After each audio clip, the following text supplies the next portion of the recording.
ہم شروع کرتے ہیں. سورۃ الحجر. حجر ایک علاقے کا نام ہے جہاں پہ سمود رہا کرتے تھے. سمود کے مرکزی شہر کا نام حجر تھا. تو جو مرکزی مضمون ہے اس کا وہ کفار کو انذار ہے اور آپ صلی اللہ علیہ وسلم کو تسلی دی جا رہی ہے. نافرمانوں کا انجام بھی بتایا گیا ہے اس میں. زمان نزول 11 یا 12 نبوی بتایا جاتا ہے، لیکن کچھ آیات 4 یا 5 نبوی کی بھی موجود ہیں اس کے اندر. اور یہ بات ہمیشہ آپ یاد رکھیں کہ جو بھی مکی دور تھا اس میں ایگزیکٹ اندازہ لگانا کہ اچھا یہ صورت کس دور کی ہے وہ مضامین سے ہوتا ہے، قیاس کیا جاتا ہے. یا کوئی صحابی کا قول اگر مل گیا کہ یہ صورت فلاں وقت نازل ہوئی تھی، فلاں سن میں اتنے سال، ہجرت سے اتنے سال پہلے نازل ہوئی تھی، اس طرح اندازہ لگایا جاتا ہے. مدنی صورتوں کے بارے میں تو ہم کو علم بہت زیادہ ہے کہ کون سی صورت کب نازل ہوئی تھی، بلکہ مدنی صورتوں میں تو آیات کا بھی تعین ہے کہ یہ آیات جو ہیں یہ فلاں وقت نازل ہوئی تھیں. آپ کے خیال میں اس کی کیا وجہ ہو سکتی ہے کہ یہ فرق کیوں ہے علم میں؟ مدنی دور میں زیادہ پختہ کیوں ہے؟ جی آپ پیچھے سے کیا کہہ رہی ہیں انیزا؟ جی انیزا.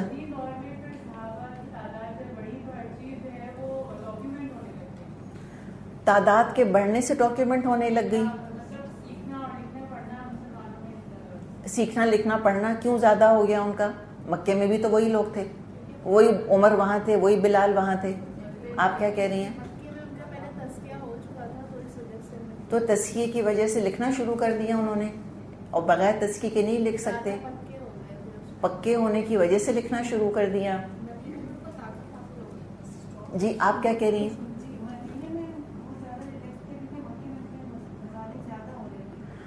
مکے میں کیوں نہیں لکھ رہے تھے زیادہ، کیوں نہیں ریکارڈ زیادہ کر رہے تھے؟ اس لیے کہ وہ پرسیکیوٹ ہو رہے تھے. اس وجہ سے جان بچانے کی فکر اتنی زیادہ تھی اور اپنے دین کو بچانے کی فکر اتنی تھی، اتنی شدید مخالفت تھی کہ اس میں پھر یہ کام نہیں ہو پا رہا تھا اس حق کے ساتھ جو کہ اس کا حق بنتا تھا. آپ صلی اللہ علیہ وسلم قرآن لکھوا رہے تھے، لیکن اور بہت ساری چیزیں پھر مسلمان ریکارڈ نہیں کر پا رہے تھے جو وحی سے متعلق، مثال کے طور پہ کہ بھی کب نازل ہوئی یہ صورت اور کیا معاملہ تھا، یہ بہت ساری چیزیں ریکارڈ نہیں ہو پائیں. تو ہمیں یہ پتہ چلا کہ علم کے لیے امن کا ہونا ضروری ہے. تبھی تو ابراہیم علیہ السلام نے دعا مانگی ہے، ابھی پیچھے سورہ ابراہیم میں پڑھتے آئے ہیں کہ اجعل ھذا البلد آمنا، اس شہر کو پرامن بنا دے. اور مدینے جب آئے تو ان کو ایک طرح سے پروٹیکشن ملا اور امن ملا، اور ان کا دین خطرے میں نہیں تھا، ہر وقت دین کو چیلنج نہیں کیا جا رہا تھا، تو پڑھنے پڑھانے کا ان کو موقع زیادہ ملا. تو یہ تقریباً اس کا ٹائم پیریڈ ہے نزول کا 11 یا 12 نبوی. اور کچھ آیات کے بارے میں علماء کہتے ہیں کہ 4 یا 5 نبوی کی ہیں. اب ذیلی مضامین کیا ہیں جو اس کے سب عنوانات ہیں، سب ٹاپکس ہیں. نمبر 1 یہ کہ قرآن محفوظ ہے اور اللہ تعالیٰ بذات خود اس کی حفاظت فرما رہا ہے. پھر آیات آفاقی، ان کی طرف توجہ دلائی گئی ہے. میکروکازم، اللہ کے وحدانیت پر یہ ساری کائنات گواہ ہے. سمپل گواہیاں دلوائی گئی ہیں جو آنکھوں سے نظر آتی ہیں. پھر آدم اور ابلیس کا قصہ بھی ہمیں اس میں ملے گا. اور پھر مختلف اقوام کا مختصر ذکر آتا ہے، سرسری طور پہ کچھ اقوام کا ذکر آئے گا. جو اسلوب ہے اس کا، جو سٹائل ہے، وہ ایک ٹگ آف وار والا جیسے ہوتا ہے نا، ایک کھینچا تانی جس کو ہم کہیں، خیر و شر کی کشمکش. پچھلی صورت سے اس کا ربط ہم دیکھ لیتے ہیں. ھذا بلاغ للناس کا ذکر آیا تھا صورت ابراہیم کے آخر میں، اور قرآن کے نزول کے مقاصد بتائے گئے تھے کہ ان مقاصد کے لیے اللہ نے قرآن کو نازل کیا ہے. اور یہ صورت قرآن ہی کے ذکر سے شروع ہو رہی ہے. اور دوسرا بھی ربط ہم دیکھتے ہیں. پچھلی صورت کے آخر میں کیا فرمایا تھا؟ دیکھیں کیا لکھا ہے، وَلِيَذَّكَّرَ أُولُو الْأَلْبَابِ، تاکہ عقل والے نصیحت حاصل کریں. اور یہاں شروع ہی میں بتا دیا کہ جو نصیحت حاصل نہیں کریں گے وہ بہت پچھتائیں گے کہ کاش کہ ہم نے بات مان لی ہوتی. تو ہم کو یہ لفظی اور معنوی ربط دونوں مل رہے ہیں. اور اس صورت میں ہم کو اللہ کی شان خلاقی اور شان رزاقی کا بھی تذکرہ ملے گا. چلیے جی شروع کرتے ہیں.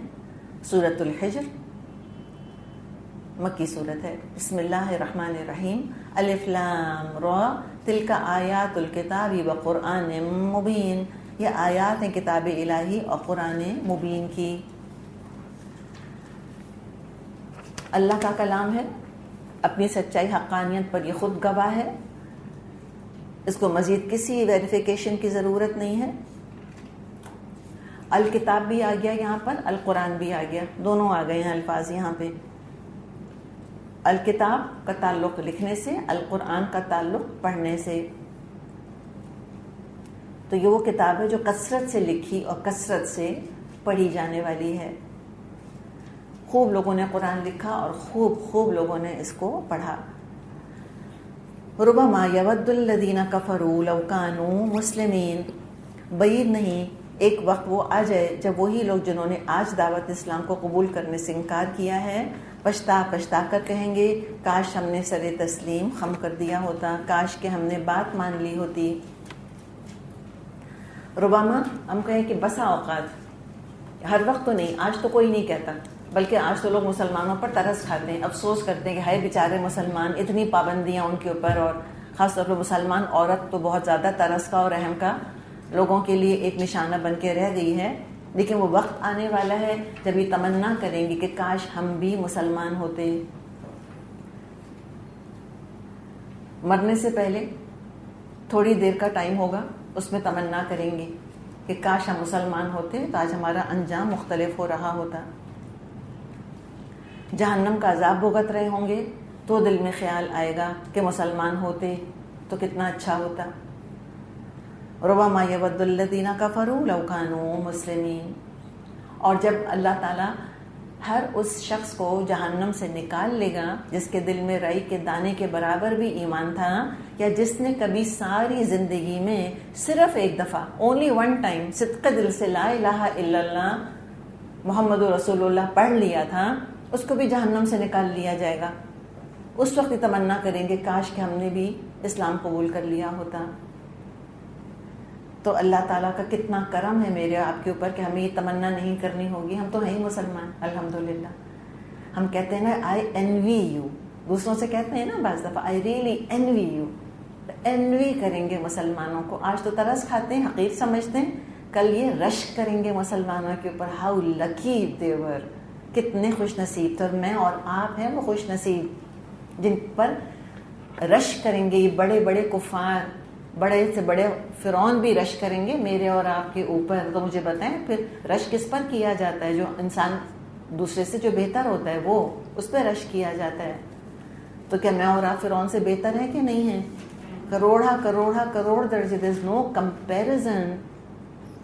تو پھر اس سے کیا پتہ چلا کس وجہ سے ہم فرعون سے بہتر ہوئے, اور کس وجہ سے فرعون پچھتائے گا, کس وجہ سے, کون سی دولت کی وجہ سے؟ obviously ایمان کی دولت کی وجہ سے. یوں باتیں کرنے میں تو بہت کلیشیڈ لگتا ہے ہم کو, ایمان کی دولت, دنیا کی دولت. آف کورس دنیا کی دولت امپورٹنٹ ہے, ایمان کا کیا ہے, وہ تو مل ہی جائے گا, وہ کون سی بڑی چیز ہے. لوگ کہتے ہیں جی آئیڈیل ورلڈ میں تم لوگ رہتے ہو. قرآن کہتے ہیں نہیں, آئیڈیل ورلڈ نہیں ہے.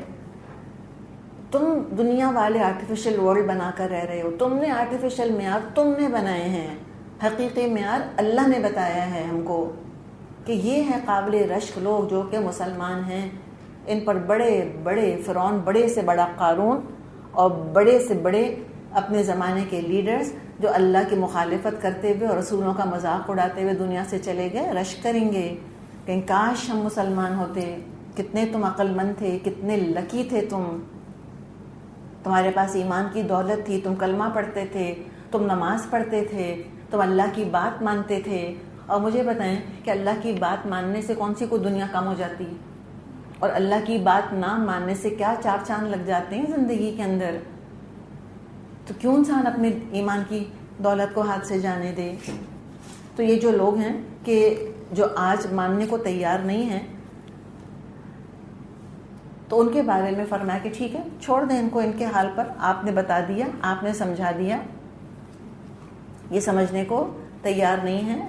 اس وقت اگر رائی کے دانے کے برابر بھی ایمان ہوتا تو نکال لیے جاتے، اور جب سارے حقائق کھل گئے اب تمنائیں کر رہے ہیں کہ ہے کاش ہم بھی مسلمان ہوتے۔ ذرہم یاکلوا ویتمتعوا ویلہہم الامل فسوف یعلمون، چھوڑ دیجئے ان کو، کھائیں پئیں مزے کریں اور بھلاوے میں ڈالے رکھے ان کو جھوٹی امید، ان قریب ان کو معلوم ہو جائے گا۔ بڑا سخت انذار ہے، آپ دیکھیں کس طرح شروع ہوئی ہے، شدید انذار سے شروع ہوئی ہے، انتہائی بیزاری ہے اللہ کی طرف سے، سخت ڈانٹ ہے، کہا کہ چھوڑیں ان کو ان کے حال پر۔ حقیر سمجھ کے چھوڑ دینا کسی کو، کسی طرح سمجھ کے نہیں دیتے، حماقت کی بھی حد پار کر لی ہے انہوں نے۔ اور یہ ساری مصروفیات ہیں جس کی وجہ سے آج مسلمان نہیں ہونا چاہتے، آج اسلام قبول نہیں کر رہے۔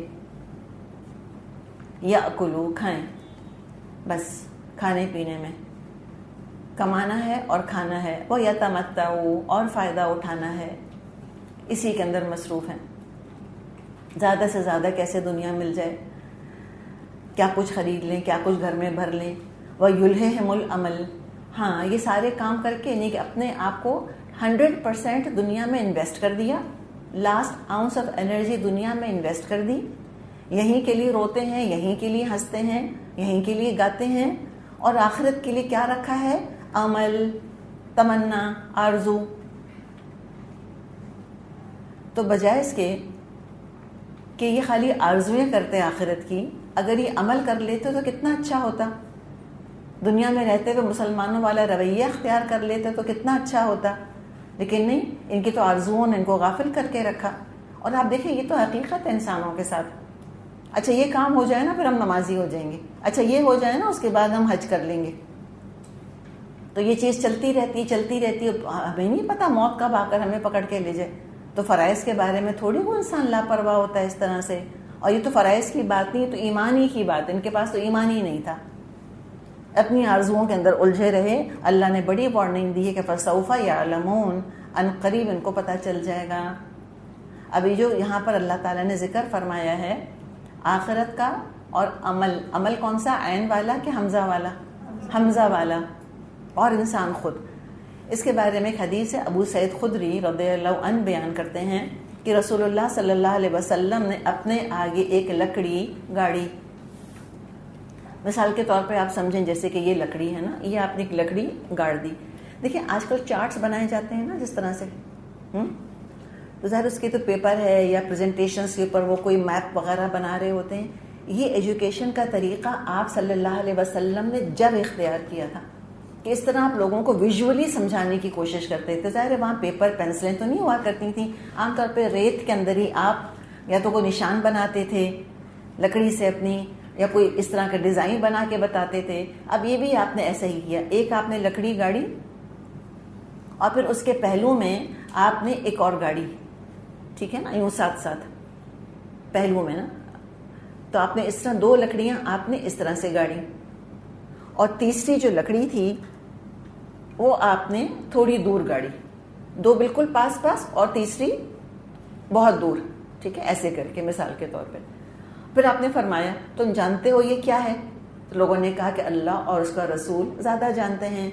آپ نے فرمایا کہ یہ انسان ہے، یہ اس کی اجل ہے، موت۔ دیکھیں میری آپ کی موت کتنی دور ہے، ہم کہتے ہیں وہ بڑھاپا جب آئے گا، ابھی تو میں جوان ہوں، یہ رکھی اجل بالکل ساتھ لگی کھڑی ہے۔ اور آپ نے اس کے بارے میں فرمایا کہ اس کی آرزو ہے، یہ اتنی دور ہے اس سے، وہ آرزو حاصل کرنے کی کوشش کرتا رہتا ہے، اور اس کے حصول سے پہلے اس کے راستے میں اجل رکاوٹ بن جاتی ہے۔ اس سے پہلے کہ یہاں پہنچے جو ارمان تھے، یہ اجل آ جاتی ہے بیچ میں۔ تو عقل مند کون ہوگا؟ اس کے لیے زیادہ کرے گا یا اس کی فکر زیادہ کرے گا؟ اس کی فکر زیادہ کرنی چاہیے۔ تو یہ آپ نے اس طرح سے سمجھانے کی کوشش کی کہ وہ عمل ہی عمل۔ اور دیکھیں آرزو کرنے میں حرج کوئی نہیں ہے۔ اچھا پلیز یہاں رک کر ایک بہت امپورٹنٹ بات، ہم مسلمان کیا سمجھتے ہیں کہ قرآن نے منع کیا ہے کہ آرزویں مت کرو، اور ہم نے کنفیوژن کیا کریٹ کیا کہ پلاننگ کو آرزو سمجھ لیا. ہم نے کہا پلاننگ نہیں کرنی چاہیے، بھائی کل آئے گا تو کل کا خود بے خود دیکھا جائے گا، کل اللہ دیکھ لے گا کل کا کام. نہیں، پلاننگ بالکل کچھ اور چیز ہے، آرزو بالکل کچھ اور چیز ہے. عمل کیا ہے؟ حمزہ والے عمل کو بول کے دیکھیں، ہلکے سے ادا ہو جاتا ہے، اور عمل جب ہم کہیں گے اس میں ایفرٹ لگتا ہے. پلاننگ کیا ہے؟ عمل کر کے، سوچ بچار کر کے، تھاٹ تھرو پروسیس کے ساتھ گزر کے، اور پھر اپنے لیے ایک ٹارگٹ بنانا، اپنے لیے پلان بنانا. یہ انبیاء کی سنت ہے، یہ تو کرنا ہی کرنا ہے. ہم نے دیکھ لیا ہے کہ یوسف علیہ السلام نے کیسی پلاننگ کری تھی جیل سے نکلنے کی. اس قیدی سے کہا تھا جو چھٹ رہا تھا کہ جا کے تم اپنے بادشاہ کے سامنے میرا ذکر کرنا. تو اسباب استعمال کرنا، پلاننگ کرنا، سوچ بچار کرنا، یہ تو کرنا ہی کرنا ہے. عمل کیا ہے؟ نہ پلاننگ ہے، نہ کوئی تھاٹ تھرو پروسیس ہے، نہ کوئی عمل اس کے اندر ہو رہا ہے، بس آرزو کے اوپر بیٹھ گئے. تو یہ تو نہیں کرنا. تو دنیا کے لیے آرزویں بہت نہیں کرنی چاہیے، یہ حقیقت ہے. دیکھیں، یہ بھی خوش رہنے کا نسخہ ہے کہ میں یوں کر لوں گی، میں تو ایسی بن جاؤں گی، دنیا یوں سمیٹ لوں گی، اتنا بڑا گھر بنا لوں گی، اتنی بڑی گاڑی ہم خرید لیں گے، میں اتنا سارا زیور اپنا بنا لوں گی. یہ ہے عمل. اس کو رہنے دیں. اور کرنے کا کام کیا ہے؟ اللہ تعالیٰ فرما رہا ہے جو آپ صلی اللہ علیہ وسلم نے اجل کو بیچ میں رکھا، یہ نیکیوں کے لیے کریں، نیکیوں کے لیے محنت مشقت کریں. فرمایا وما اہلکنا من قریۃ الا ولہا کتاب معلوم، ہم نے اس سے پہلے جس بستی کو بھی ہلاک کیا اس کے لیے خاص مہلت عمل لکھی جا چکی تھی. وما تسبق من امۃ اجلها وما یستأخرون، کوئی قوم نہ اپنے مقررہ وقت سے پہلے ہلاک ہو سکتی ہے، نہ اس کے بعد چھوٹ سکتی ہے. یہ جو کافروں کو یہ اللہ تعالیٰ ایڈریس ایک طرح سے کر رہا ہے، سنا رہا ہے ان کو کہ یہ جو کافر سمجھ رہے ہیں کہ ہم محمد صلی اللہ علیہ وسلم کو، ان کے ساتھیوں کو ستا رہے ہیں، ان کی تعلیمات کا انکار کر رہے ہیں اور کوئی عذاب ہی نہیں آ رہا، اس کا مطلب یہ ہے کہ ہم غلطی کر ہی نہیں رہے. تو بات یہ ہے کہ اللہ تعالیٰ کے فیصلے جو عذاب کے بھی تھے وہ اپنے وقت پر ظاہر ہوئے. جس بستی کو بھی اللہ نے ہلاک کیا وہ لوگوں کی فرمائش کی وجہ سے نہیں کیا کہ فاتی بہا ان کنت من الصادقین، ایسے کہنے سے جھٹپٹ عذاب نہیں آ گیا. اللہ کے اندر حلم ہے، اللہ ریئیکٹ نہیں کرتا. اللہ تعالیٰ نے کیا کیا؟ ہر بستی کے لیے وَلَهَا کتاب معلوم، ایک سیٹ ٹائم ٹیبل تھا، ایک خاص پیٹرن پر معاملات چلتے تھے. اچھا دیکھیں، یہ کس کی ہلاکت کا ذکر آ رہا ہے؟ افراد کی یا قوموں کی؟ افراد تو نہیں، قوموں کی نا، اقوام کا ذکر ہے. جی، افراد کی اجل تو فکسڈ ہے، ٹھیک ہے نا، کوئی نیک ہوگا یا بد ہوگا، جو بھی ہوگا.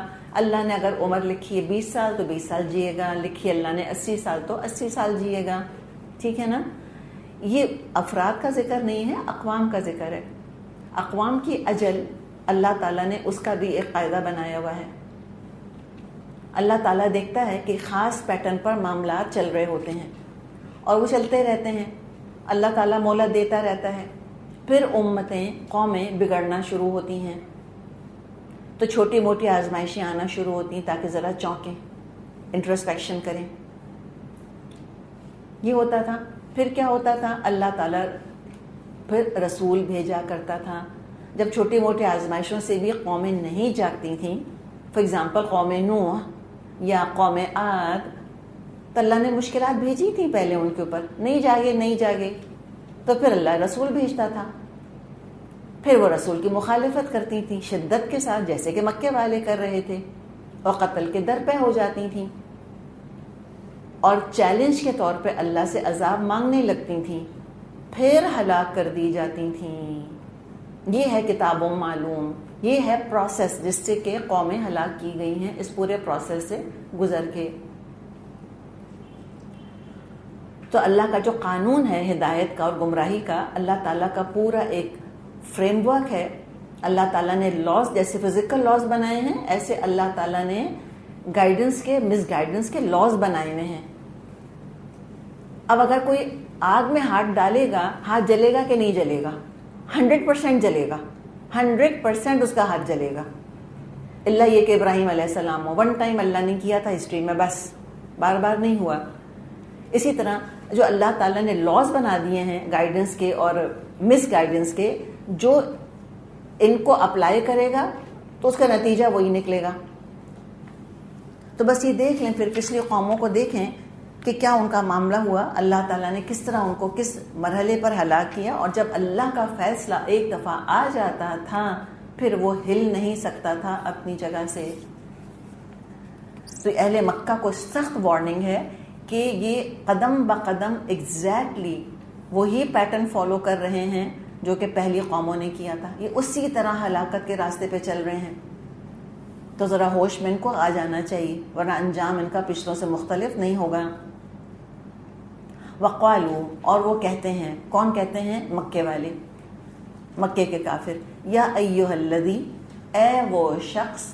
اس میں دیکھیں نام نہیں لے رہے نا, اس بھی حقارت ہے کہ ہوا you, O you, that person. نزل علیہ الذکر, ذکر جس کے اوپر نازل کیا جاتا ہے, جس کا کہ یہ دعویٰ ہے, یعنی سب چیزیں کیا کہہ رہی ہیں کہ کوئی یقین ہے کہ آپ صلی اللہ علیہ وسلم سچ نہیں کہہ رہے. یا ایھا الذی نزل علیہ الذکر, حقارت کا معاملہ, انسگنیفیکنٹ بنانا کہ you have nothing important, you have no importance for us. اے وہ شخص جس پر ذکر نازل ہوا ہے, انکا لمجنون, یقیناً تو دیوانہ ہے, یقیناً تو پاگل ہے. تو یہ کیوں کہتے تھے؟ ڈفرینٹ ریزنز ہیں.